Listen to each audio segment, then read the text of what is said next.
Assalamualaikum warahmatullahi wabarakatuh. Di sini saya akan menjelaskan mengenai pemahaman saya mengenai materi kelas rangkap.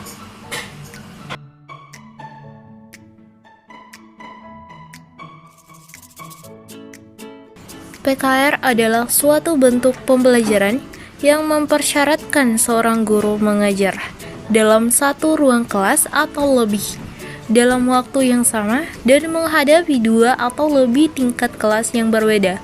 PKR juga mengandung arti bahwa seorang guru mengajar dalam satu ruang kelas atau lebih dan menghadapi murid-murid dengan kemampuan belajar yang berbeda.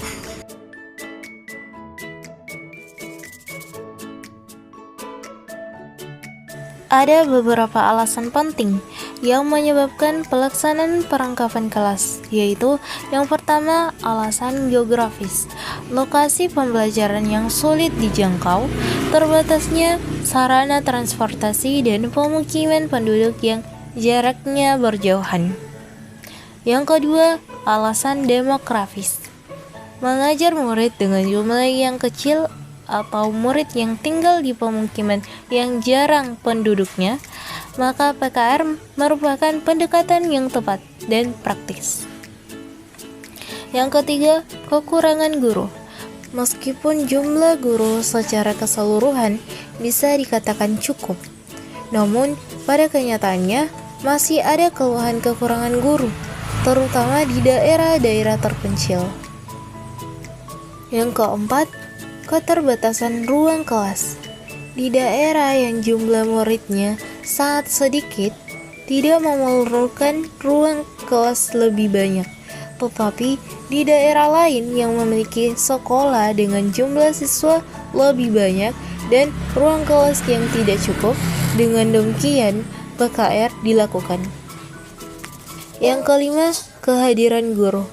Ketidakhadiran guru bukan saja dialami oleh sekolah di daerah terpencil, di kota besar pun juga mengalaminya. Misalnya sakit, cuti, atau ada kegiatan berkaitan meningkatkan profesional dan kualifikasi guru, atau guru menghadapi bencana. Guru yang tidak kena musibah harus mengajar kelas yang tidak ada gurunya. Tujuan, fungsi, dan manfaat PKR dapat dikaji melalui aspek berikut ini. Yang pertama, kuantiti dan ekuantiti. PKR memungkinkan asas jumlah dan pemerataan dengan mengoptimalkan sumber daya yang ada dan mampu memberikan layanan yang lebih merata. Yang kedua, ekonomis. Dengan satu orang guru atau beberapa guru, kegiatan pembelajaran dapat terlaksana. Begitu juga dengan ruang kelas. Yang ketiga, pedagogis. PKR mampu menunjukkan keaktifan. Guru dapat meningkatkan murid yang aktif dan mandiri. Yang keempat, keamanan. Dengan pendekatan PKR, pemerintah dapat mendirikan sekolah di lokasi yang mudah dijangkau anak. Dengan demikian, kekhawatiran orang tua terhadap keselamatan anaknya berkurang.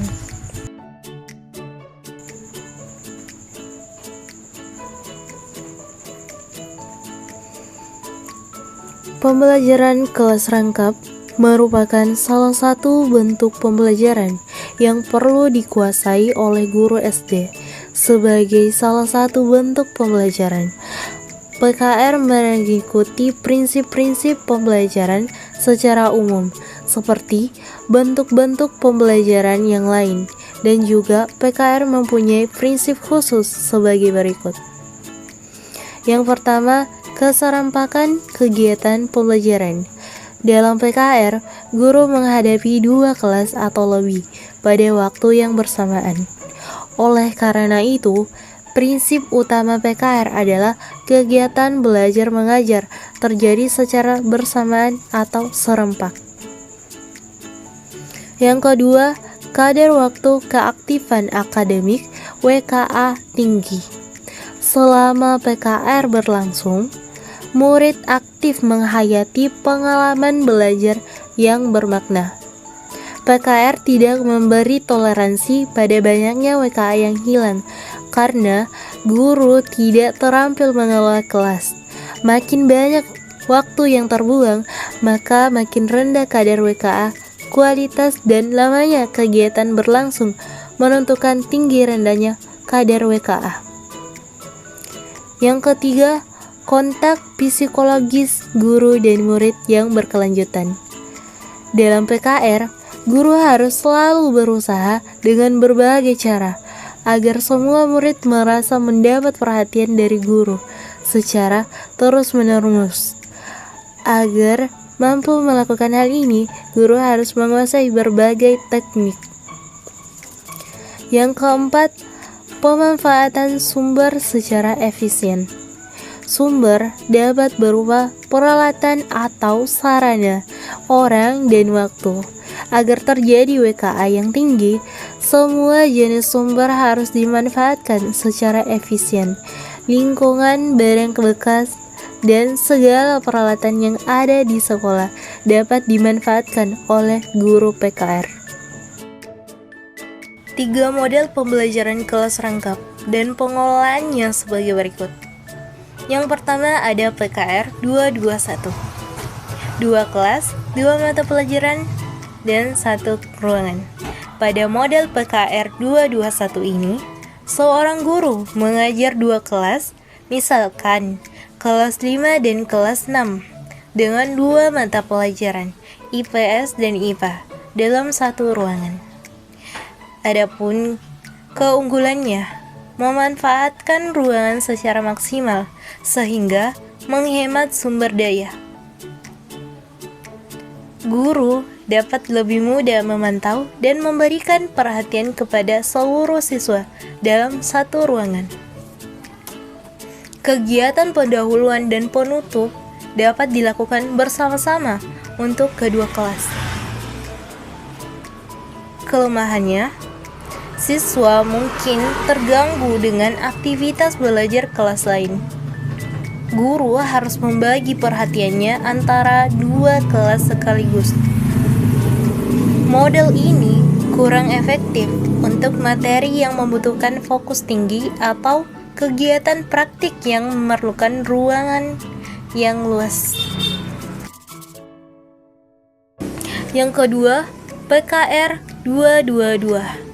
2 kelas, 2 mata pelajaran, dan 2 ruangan. Pada model pembelajaran kelas rangkap 222, guru menghadapi 2 kelas, misalnya kelas 5 dan kelas 6, untuk mengajar mata pelajaran matematika di kelas 5 dan IPA di kelas 6. Topik yang diajarkan tidak saling terkait. Adapun keunggulannya, setiap kelas dapat lebih fokus pada materi yang sedang diajarkan atau dipelajari tanpa gangguan dari kelas lain. Siswa dilatih untuk lebih mandiri dalam belajar. Guru dapat merancang pembelajaran yang lebih variatif dan menarik. Adapun kelemahannya, guru harus berpindah-pindah ruangan sehingga waktu efektif pembelajaran berkurang. Tidak semua guru mampu membagi waktu dan perhatiannya secara efektif untuk 2 kelas. Guru harus mempersiapkan materi dan kegiatan pembelajaran untuk kedua kelas secara detail. Yang ketiga, PKR 333. 3 kelas, 3 mata pelajaran, dan 3 ruangan.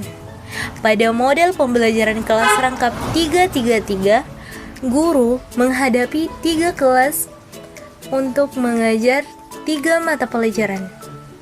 Misalnya, kelas 4 dengan mata pembelajaran matematika, kelas 5 dengan mata pembelajaran IPS, dan kelas 6 dengan mata pembelajaran IPA dalam 3 ruangan. Adapun keunggulannya, sama-sama seperti PKR 222. Setiap kelas dapat fokus pada materinya masing-masing. Siswa dilatih untuk lebih mandiri dan bertanggung jawab. Guru dapat mengatur waktu pembelajaran sesuai dengan kebutuhan masing-masing kelas. Adapun kelemahannya, guru harus berpindah-pindah ruangan lebih sering. Guru harus mempersiapkan 3 materi yang berbeda dan membagi waktu secara efektif. Model ini membutuhkan lebih banyak ruang dan peralatan. Itulah tadi pemahaman saya mengenai materi kelas rangkap. Sekian, Assalamualaikum warahmatullahi wabarakatuh.